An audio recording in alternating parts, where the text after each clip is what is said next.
तो वो बेटी जो अपने बाप के लिए रहमत हो, जन्नत की औरतों की सरदार हो, जन्नत वालों की मलिका हो, रसूल जिसको देख के खड़े हो जाया करें, बतलाओ कि रसूल के इंतकाल के बाद उस बेटी पे ऐसी कौन सी मुसीबत आई? अजरकुम अल्लाह। देखो, मैंने तो एक सवाल किया था और तुम्हारी आवाजें बुलंद हो गई। अब ज्यादा जहमत समात नहीं है, मैं बहुत कम मसाइब पढ़ने का आदी हूँ, इंतहाई कम मसाइब पढ़ता हूँ।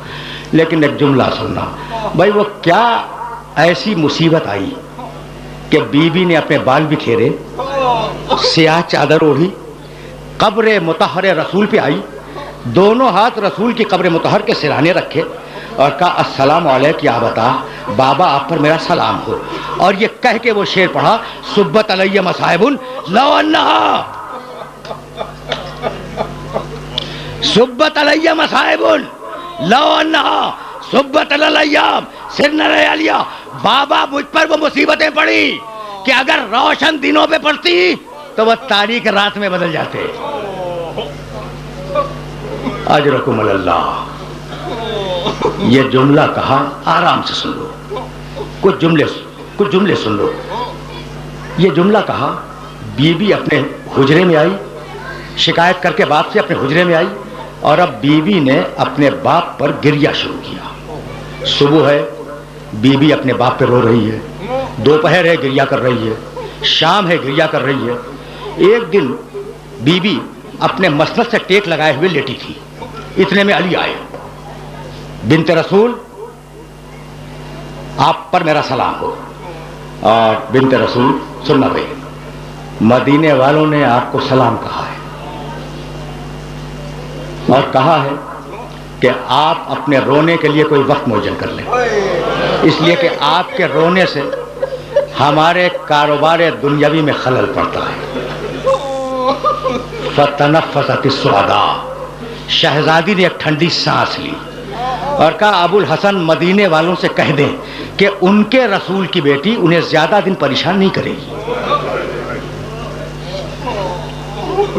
अबुल हसन, कह दें कि उनके रसूल की बेटी उन्हें ज्यादा दिन परेशान नहीं करेगी। अबुल हसन, यह पैगाम तो था मदीने वालों के लिए, और आपसे एक ख्वाहिश ये है कि आप मेरे लिए जन्नतुल बकी में एक हुजरा बना दें जिसमें मैं अपने बच्चों को लेकर जाया करूं और अपने बाबा पे गिरिया करूं। अली ने अपने हाथों से जन्नतुल बकी में एक हुजरा बनाया। बीबी का, जिसका नाम बैतुल हुज़्न है, बीबी का यह दस्तूर था कि सुबह सवेरे अपने बच्चों को लेकर उस हुजरे में तशरीफ ले जाती। हसन, हुसैन, ज़ैनब, उम्मे कुलसूम। दोपहर तक बैठकर अपने बाबा पे गिरिया करती, दोपहर में अपने बच्चों को लेके आती, खाना खिलाती, हवाए ज़रूरी से फारिग करती, उसके बाद फिर बच्चों को लेके जाती। शाम को फिर वापसी होती। दिन गुजरे, हफ्ते गुजरे, महीने गुजर गए। अब जुमला सुनना, एक दिन बीबी अपने बच्चों के साथ घर में दाखिल हो रही थी और अली घर से बाहर जा रहे थे। एक मर्तबा अली की निगाह पड़ी शहजादी के चेहरे पर, कहने लगे कि बिन्ते रसूल, जिस दिन से आपके बाबा का इंतकाल हुआ है उस दिन से मैंने आपके चेहरे पर खुशी नहीं देखी। ये आज आपके चेहरे पर खुशी के आसार कैसे हैं? बीबी ने ठंडी सांस ली और कहा अबुल हसन, क्या पूछते हो? रोते रोते मुझे नींद आ गई थी। मेरा बाबा मेरे ख्वाब में आया, उसने मुझे अपने सीने से लगाया, मेरे सर पे हाथ फेरा और कहा कि बेटी, तेरी मुसीबतों के दिन अब खत्म हो गए। तो अबुल हसन, ये जो तुम चेहरे पे खुशी देख रहे हो, ये मेरे बाबा से मिलने की खुशी है। आराम आराम से कुछ जुमले सुन लो। मैं जाहिर है कि तवील मसाइब नहीं पढ़ा करता, लेकिन जब बात आ गई है तो जी चाहता है कि दो जुमले शहजादी के सिलसिले में अर्ज करूं और तुमसे इजाजत ले लूं। ये कहकर बीबी हुजरे में दाखिल हुई और ये कहती हुई दाखिल हुई कि अबुल हसन, मेरी ख्वाहिश ये है कि आज आप मेरे पास बैठ जाएं ताकि मैं वसीयतें कर सकूं। अली बाहर जा रहे थे, पलट आए। हुजरे में आए, कहा अबुल हसन दोनों बच्चियों को कनीज के हवाले कर दें ताकि बच्चियां कनीज के साथ चली जाएं, मुझे आपसे वसीयतें करनी है। और दोनों बेटों से कहें कि जाएं नाना की कब्र मुतहर की जियारत के लिए। बच्चियां गईं कनीज के पास, हसन और हुसैन गए नाना की कब्र की जियारत के लिए। शहजादी ने कहा अबुल हसन दरवाजे को बंद कर दे। अली ने दरवाजा बंद किया, आकर शहजादी के पास बैठ गए। कहा बिन्त रसूल अपनी वसीयतें बयान करें। कहा अबुल हसन मेरी पहली वसीयत तो यह है कि अगर मेरी खिदमत में कोई तकसीर हो गई हो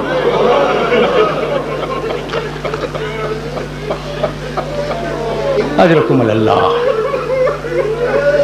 देखो तुमने गिरिया किया और मेरी मजलिस तमाम हो गई।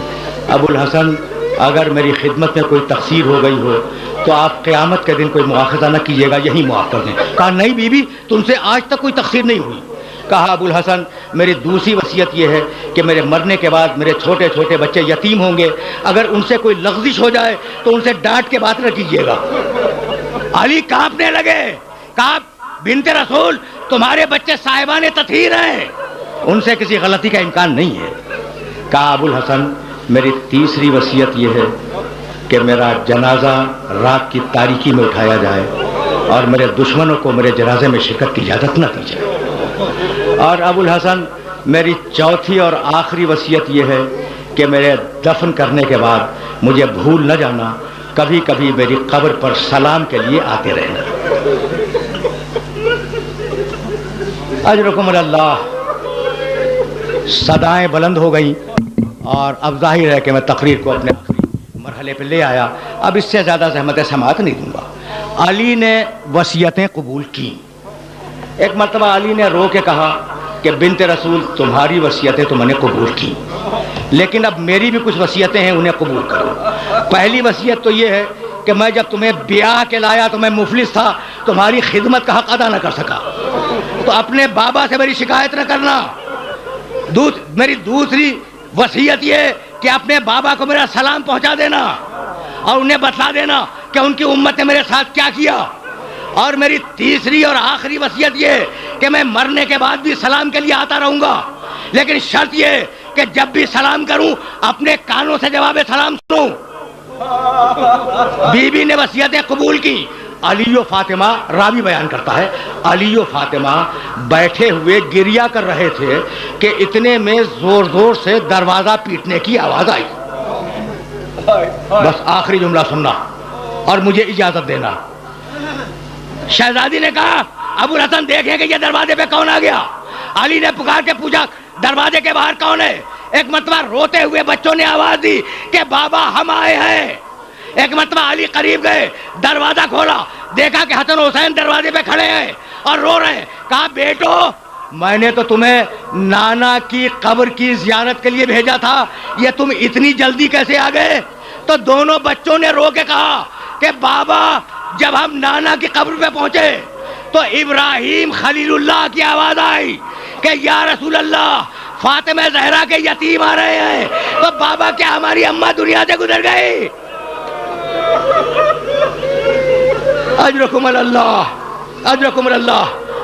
आपने गिरिया किया, तकरीर तमाम हो गई। अब आखिरी जुमला अर्ज कर रहा हूं। अली और फातिमा ने वसीयतें की और अब अली बाहर आए। अली बाहर आए, मस्जिद में बैठ गए।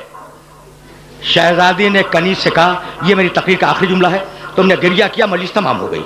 और तुम जानते हो कि मैं तवील मसाइब नहीं पढ़ा करता, आज मैंने बहुत बहुत मसाइब पढ़ दिए, फकत आखिरी जुमला सुनो और मुझे इजाजत दे दो। अली मस्जिद में आके बैठ गए। बीबी ने कनीज से कहा कि मैं अब हुजरे को बंद कर रही हूं, जब तक जिक्र इलाही की आवाज आती रहे उस वक्त तक समझना कि मैं जिंदा हूं, और जब जिक्र इलाही की आवाज बंद हो जाए तो जाकर अली को इत्तला दे देना। कनीज दरवाजे के बाहर बैठ गई। एक मर्तबा जिक्र इलाही की आवाज बंद हुई, कनीज दौड़ती हुई मस्जिद में आई। हिम्मत नहीं है कि अली से कुछ कह सके। एक मर्तबा कनीज ने सर से चादर खींची और अली के कदमों पे डाल दी और कहा मौला इन्ना लिल्लाह व इन्ना इलैहि राजिऊन, इन्ना लिल्लाह व इन्ना इलैहि राजिऊन। फकत दो जुमले, फकत दो जुमले। अजरकुम अल्लाह। अजरकुम अल्लाह, तुमने गिरिया किया। मजलिस अपने आखिरी मरहले में दाखिल हो गई। अली आए, गुस्ल दिया, कफन पहनाया, जनाजा तैयार किया। यह है मेरी तकरीर का आखिरी जुमला। जब जनाजा तैयार हो गया तो एक मरतबा आवाज़ दी, या हसन, या हुसैन, या ज़ैनब, या उम्म कुलसूम, हलुम्मु इला ज़ियारत उम्मकुम। तुम्हें कुछ मालूम है कि इन बच्चों की उम्रें क्या थी? हसन 7 साल के थे, हुसैन 6 साल के थे, शहजादी ज़ैनब 4.5 साल की थी, शहजादी उम्म कुलसूम 2.5 साल की थी। आवाज़ दी जनाजा तैयार करके कि हसन अपनी माँ का आखिरी दीदार करो, हुसैन अपनी माँ का आखिरी दीदार करो, ज़ैनब उम्म कुलसूम अपनी माँ का आखिरी दीदार करो। घर की कनीज बयान करती है कि 2 बच्चे दौड़ते हुए माँ के पास आ गए। हसन आए, उम्म कुलसूम आई, और 2 बच्चे दरवाजे पे खड़े रहे। हुसैन खड़े रहे, शहजादी ज़ैनब खड़ी रही। अली ने आवाज दी, बच्चों तुम भी तो आओ। हुसैन ने रो के कहा कि बाबा हम उस वक्त तक नहीं आएंगे जब तक अम्मा वैसे न बुलाए जैसे मरियम ने ईसा को बुलाया था। बस ये सुनना था कि फातिमा ज़हरा के बंदे कफन टूट गए। एक हाथ ने हुसैन को बुलाया, एक हाथ ने ज़ैनब को बुलाया। दोनों बच्चे आकर माँ के सीने से लिपट गए। एक मरतबा जिब्रील ने आवाज दी कि या अली बच्चों को माँ से अलग करो वरना कायनात में ज़लज़ला आ जाएगा। वसयअलमुल्लज़ीना ज़लमू अय्या मुनक़लबिन यनक़लिबून रब्बना तक़ब्बल मिन्ना इन्नका अंतस समीउल अलीम।